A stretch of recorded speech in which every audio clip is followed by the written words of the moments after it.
Olá, bem-vindo ao programa Câmbio. E hoje eu tenho aqui ao meu lado o Fábio Zenaro, que é diretor de produtos de balcão, commodities e novos negócios da B3, para conversar com a gente. Tudo bom, Fábio? Tudo bem, Gustavo. Obrigado pelo convite. Obrigado a você. Eu queria, para a gente começar, Fábio, entender um pouco qual é o papel da B3 aqui no mercado de câmbio brasileiro.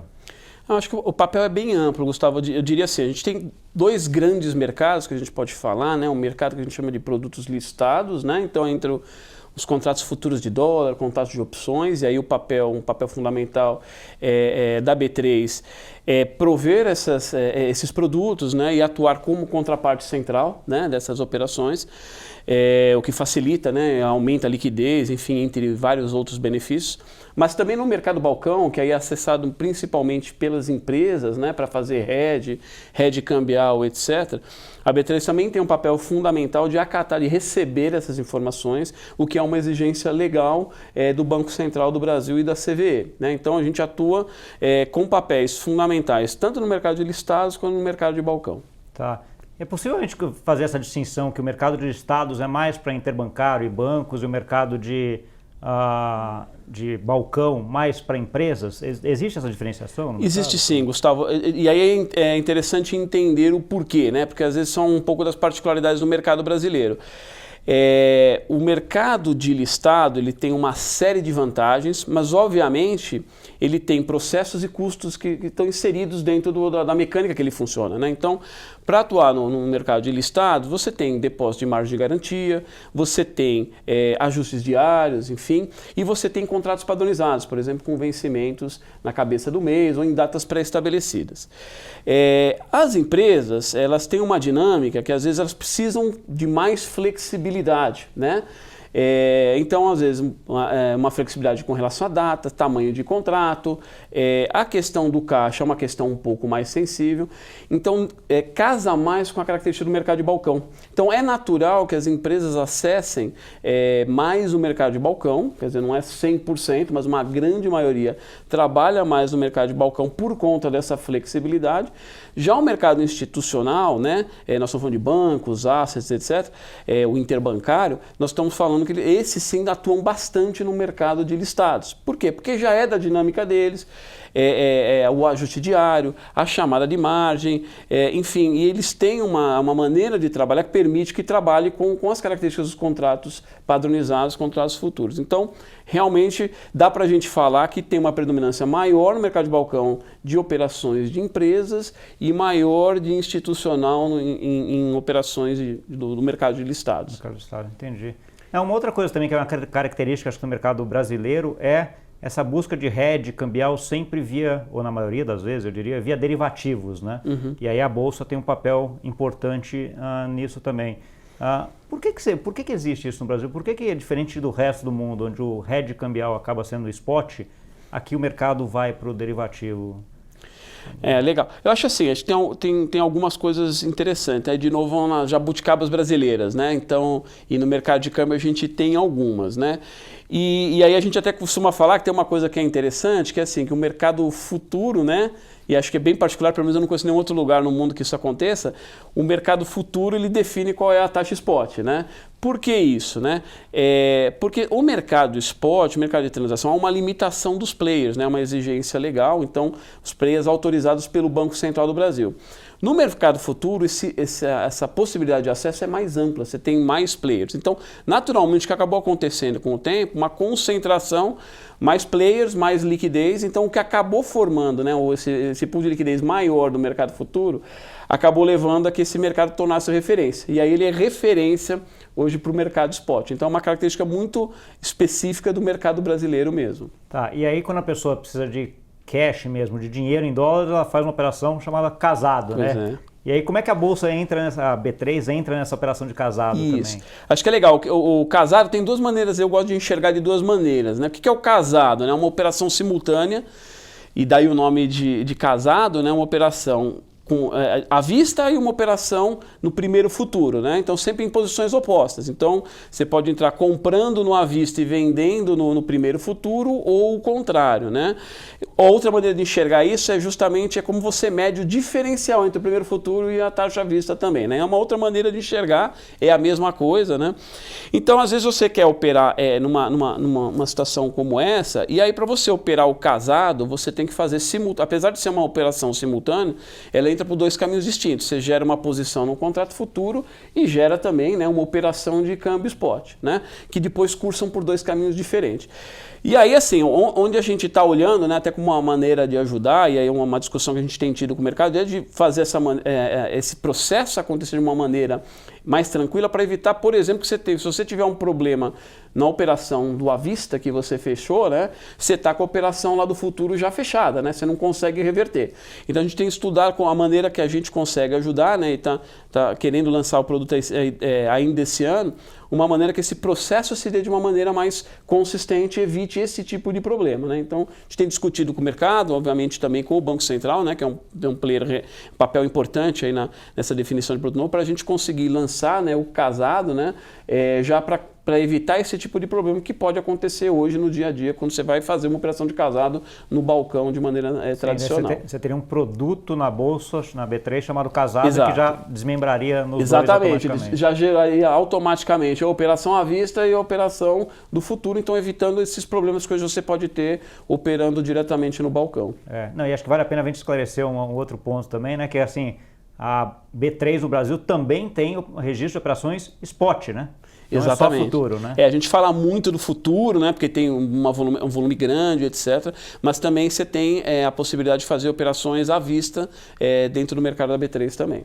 E que a grande maioria das operações à vista acabam cursando pelo caminho da B3, né? Verdade. Então, assim, faria todo sentido você ter um casado que já está tudo dentro de casa, vamos dizer assim. Você já Perfeito. abriria as duas, né?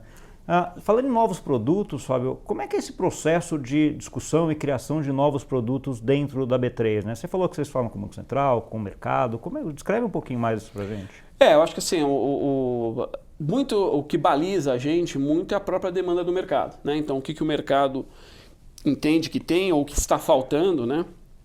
Acho que o próprio casado é né? O que tem de ineficiência, e isso às vezes dá ideia para um novo produto, né? Às vezes até uma inspiração também de fora, né? Eventualmente coisas que a gente observa que estão sendo negociados lá fora, a gente valida isso com o mercado, acho que esse é o primeiro passo, e obviamente todo o processo de qualquer produto que se tenha passa por uma validação do próprio Banco Central. Então, quando a gente tem um processo como esse, a gente tenta fecha o desenho e, obviamente, tem que submeter ao regulador para aprovação e depois posterior implementação, aí com todo o modelo de risco, toda a parte de pós-negociação, né, de liquidação e etc. Né? Então, a dinâmica normalmente é assim, começa nas discussões com o próprio mercado, que normalmente nos traz os inputs de aprimoramentos, ineficiências, coisas novas, a gente desenvolve, testa, valida, até aprova com o regulador, isso é condição, né, para a gente colocar um produto novo e, enfim, isso aprovado a gente põe para rodar. Põe para rodar, tá ótimo.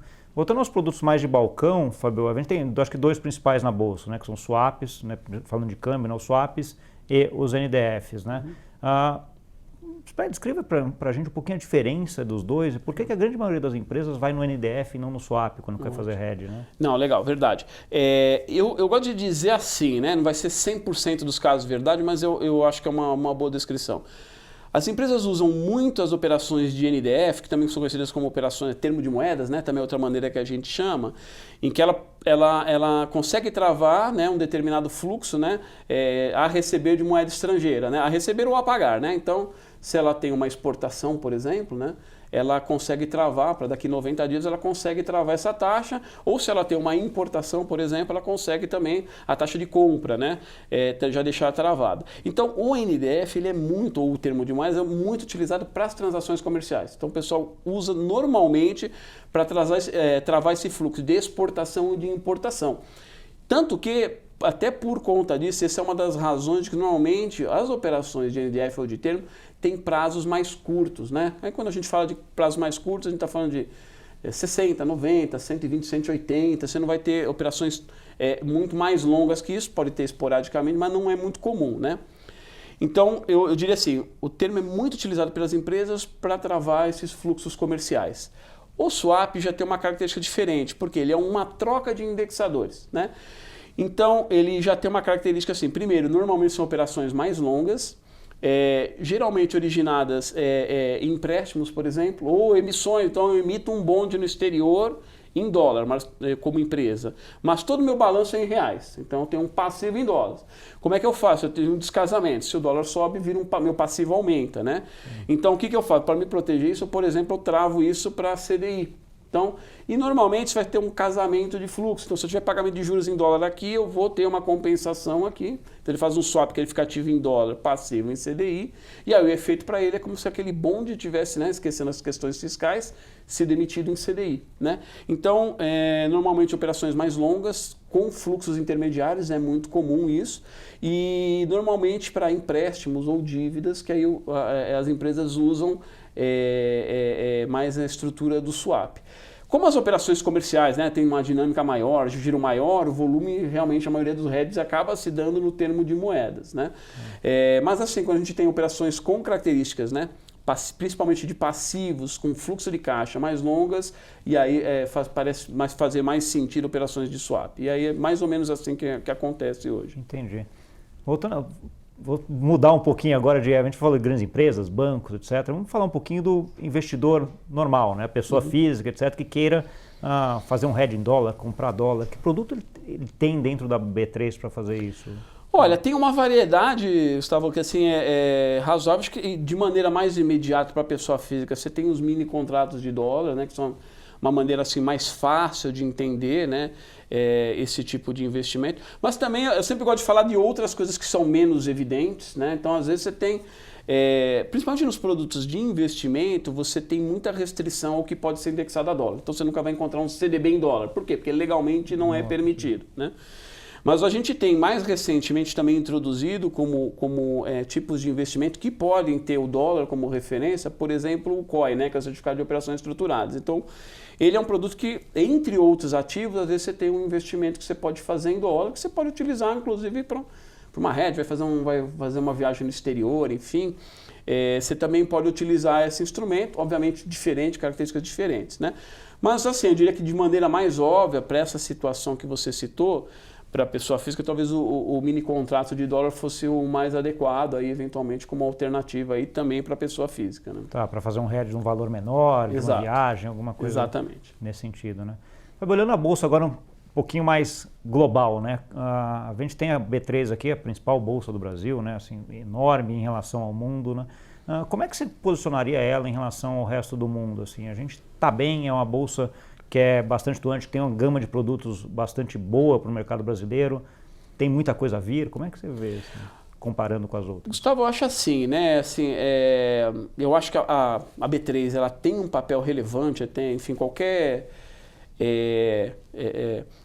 referência que a gente for tomar, seja em termos de valor de mercado, seja em termos de volume de giro, etc., a B3 é muito significativa, né?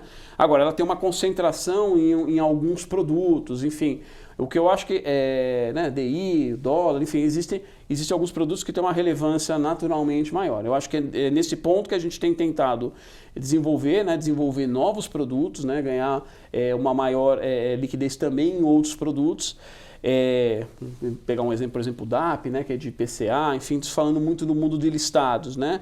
Mesmo commodity, a gente tem uma participação muito pequena, né, para um país que é tão exportador de mercadorias, né? Então a gente tem se questionado, tem rediscutido muito lá o que a gente poderia fazer para ganhar maior relevância em algumas das commodities, né, que são muito concentradas hoje no mercado, principalmente no mercado americano, né, na CME, sobretudo. Então acho que tem várias linhas que a gente pode evoluir aqui e crescer como bolsa, oferecer mais produtos, etc. Isso principalmente no lado de listados. E na parte de balcão, aí essa é uma característica, acho que a gente é diferente nesse sentido de outras bolsas, porque como no balcão já há mais de 20 anos tem uma exigência que qualquer derivativo de balcão também seja registrado, então a gente já tem um papel relevante aqui nesse sentido mais de registrador, né? Não tem contraparte central. Temos até algumas operações com contraparte central também, que é no mercado de balcão, mas a maioria sem contraparte central. A gente também tem uma dinâmica de conversar sempre com o mercado, de trazer novas estruturas.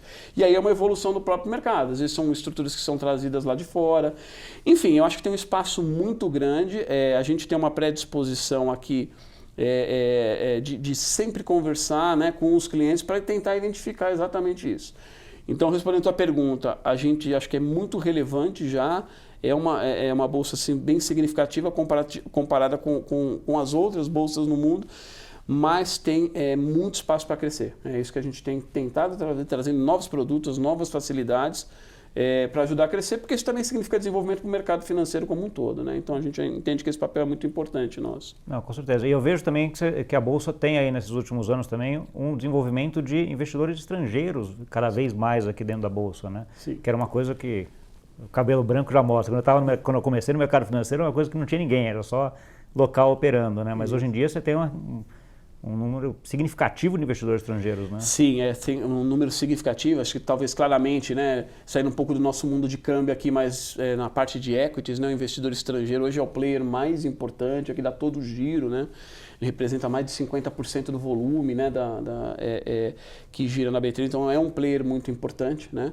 E também nos mercados futuros também ele tem um papel muito importante, né? Então eu acho que sim, a gente tem muito essa preocupação, né? Nós temos toda uma estrutura, inclusive, para atender os clientes lá de fora, porque hoje, com toda essa estrutura globalizada que tem, é muito natural que os investidores, né, inclusive os estrangeiros, olhem oportunidades em vários mercados. Então a gente tem que se tornar também um mercado atrativo, né, uma bolsa atrativa para trazer esse mercado, porque o investidor estrangeiro também ajuda muito nesse giro, em fazer o mercado crescer, né? Então hoje ele é um player muito relevante nos nossos mercados. E trazer necessidades de produtos diferentes, né, produtos mais estruturados, mais novos, etc., que demanda você olhar e vamos implementar, né? É um desafio interessante. Imagino. Exato, eles trazem muita experiência lá de fora, tanto no mercado de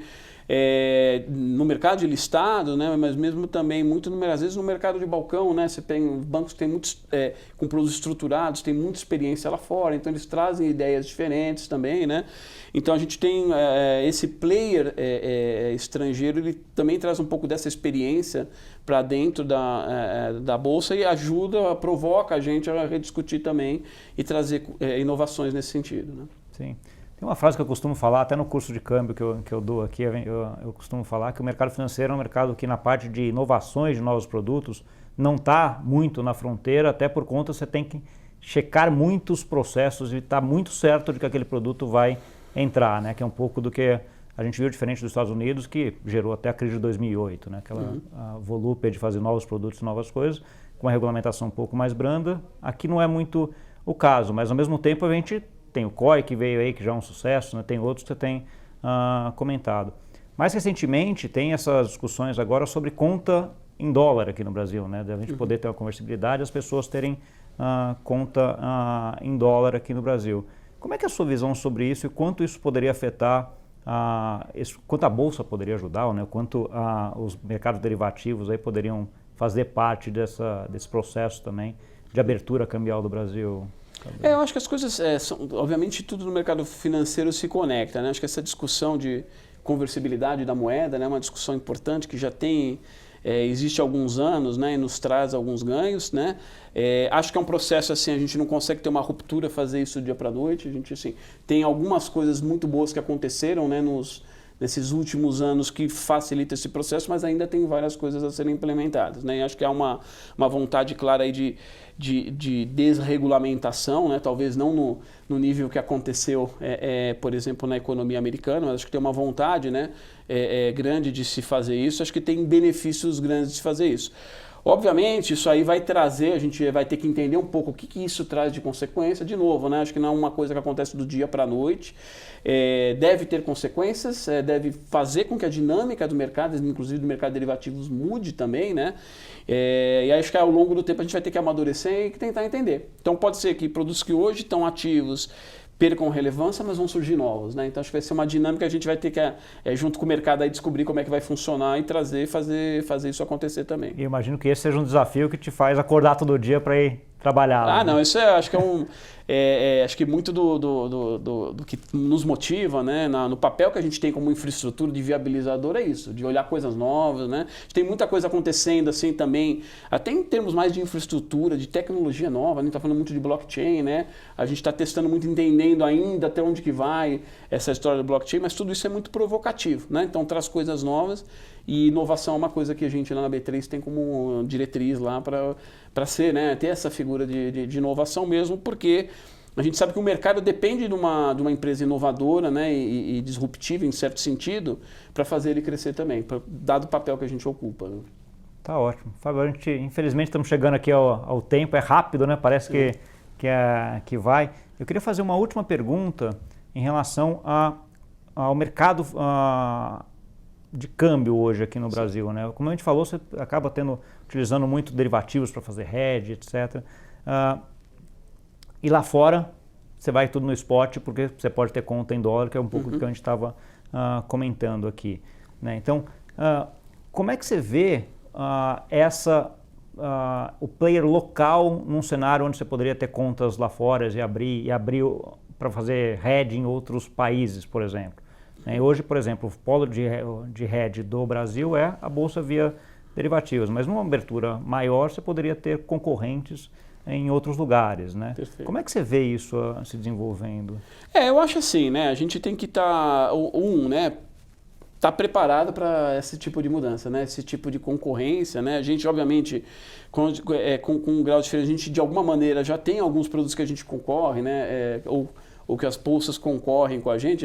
O exemplo aí das commodities, acho que talvez seja mais claro, né? A gente tem um desafio para se reinventar e ver o que eu tenho que fazer para trazer mais liquidez para o mercado, para esse mercado. Eu acho que a gente, num cenário, né? De novo, quanto tempo vai levar, acho que não é muito claro, mas de uma maior abertura, a gente vai ter que se reinventar. Então, talvez a gente tenha uma dinâmica, vai ter uma maior concorrência, mas talvez a gente possa concorrer em coisas que hoje a gente também tem dificuldade de concorrer com as bolsas lá de fora, né? Então, eu acho que isso é muito da dinâmica e a gente tem que olhar para conseguir identificar onde estão as oportunidades, o que está acontecendo para não ficar para trás. Né? Acho que esse é muito do desafio que é posto para a gente hoje. Né? E acho que isso tende só a aumentar ao longo do tempo. Né? Flexibilidade e adaptabilidade nesse sentido. Né? É isso mesmo. Tá ótimo. Obrigado, Fábio. Obrigado. Foi ótima a conversa. E para você que nos viu, obrigado pela audiência. Semana que vem tem mais.